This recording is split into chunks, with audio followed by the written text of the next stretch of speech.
ലാജി ബ്ലോഗിലേക്ക് ഏവർക്കും സ്വാഗതം ചെയ്യുന്നു. ഇന്നത്തെ പരിപാടി ഞങ്ങൾ കപ്പയിടിയിലാണ്. കാല എല്ലാം നല്ല പുല്ലൊക്കെ പറിച്ച് നല്ല ഡൊരുക്കി കൂന കൂട്ടി കപ്പയിടുക. അപ്പം അതിനകത്ത് മാക്സിമം ഞങ്ങൾ പൂർണ്ണമായിട്ടും ജൈവ രീതിയിലുള്ള കൃഷിയാണ്. ചാണകം, ചാരം, കോഴിക്കാട്ടം, മറ്റ് ഇതര ജൈവവളങ്ങളെല്ലാം ഇട്ട് ഞങ്ങൾ കപ്പ നടുകയാണ്. അപ്പം ഈ കപ്പ നട്ട് ആദ്യത്തെ ഒരു 100 കുഴി കപ്പയാണ് ഞങ്ങൾ ഇടാൻ നോക്കുന്നത്. 100 കുഴി കപ്പ ഇട്ട് കഴിയുമ്പോൾ ഇട്ട് അതിൻ്റെ ഫലം എന്താണെന്ന് നമുക്ക് അടുത്ത വീഡിയോയിലേക്ക് കാണാം. പിന്നെ ഇപ്പോൾ മാക്സിമം ഈ ബ്ലോഗ് മാക്സിമം ഷെയർ ചെയ്യണം, കമൻറ്റ് ചെയ്യണം, ഫോളോ ചെയ്യണം. ഇനിയും നല്ല നല്ല കൃഷി രീതികൾ, ഞങ്ങൾ വിജയിച്ച കൃഷി രീതികൾ നിങ്ങളെ കാണിക്കുന്നതാണ്.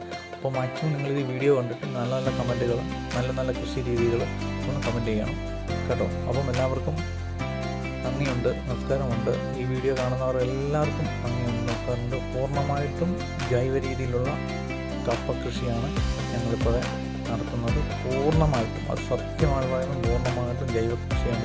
ഇപ്പോൾ ശ്രീരാമ കപ്പ കിട്ടും. അത് പൂർണ്ണമായിട്ടും നല്ല വളർച്ചയും നല്ല രീതിയിലുമാണ് കയറി വരുന്നത്. ചാണകം, ചാരം, കോഴിക്കാട്ടം ഒക്കെ ഇട്ടാണ് അപ്പോൾ ശ്രീരാമ. ഇത് 6 മാസ കപ്പയാണ് ഞങ്ങൾ കൂടി നടത്തുന്നത്. അപ്പം എല്ലാവരും ഇത് ചെയ്താൽ നമ്മുടെ പകുതി അസുഖങ്ങളും നമ്മളെ വിട്ടുമാറും. ഉള്ള രാസവസ്തുക്കൾ ഇട്ട പച്ചക്കറി കഴിക്കുന്നതോടും നമുക്ക് ആരോഗ്യവും ചെറുമക കുറഞ്ഞുകൊണ്ടിരിക്കുകയാണ്. പല അസുഖങ്ങളുണ്ടാകുകയും.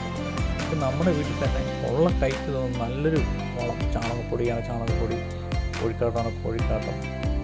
ഇതൊക്കെ ഇടുവാണെങ്കിൽ ഏറ്റവും നല്ല ഫലം, നല്ല ആരോഗ്യമുള്ള സമൂഹം നമുക്ക് തന്നെ വാർത്തെടുക്കാം. ഓക്കെ, എല്ലാവർക്കും നമസ്കാരമുണ്ട്. അടുത്ത വീഡിയോയിൽ കപ്പക്കോല് നാട്ടി കപ്പ ഇടുന്നത് ഞങ്ങൾ അടുത്ത വീഡിയോയുമായിട്ട് വരുന്നതാണ്. അപ്പോൾ എല്ലാവർക്കും ഗുഡ് ബൈ.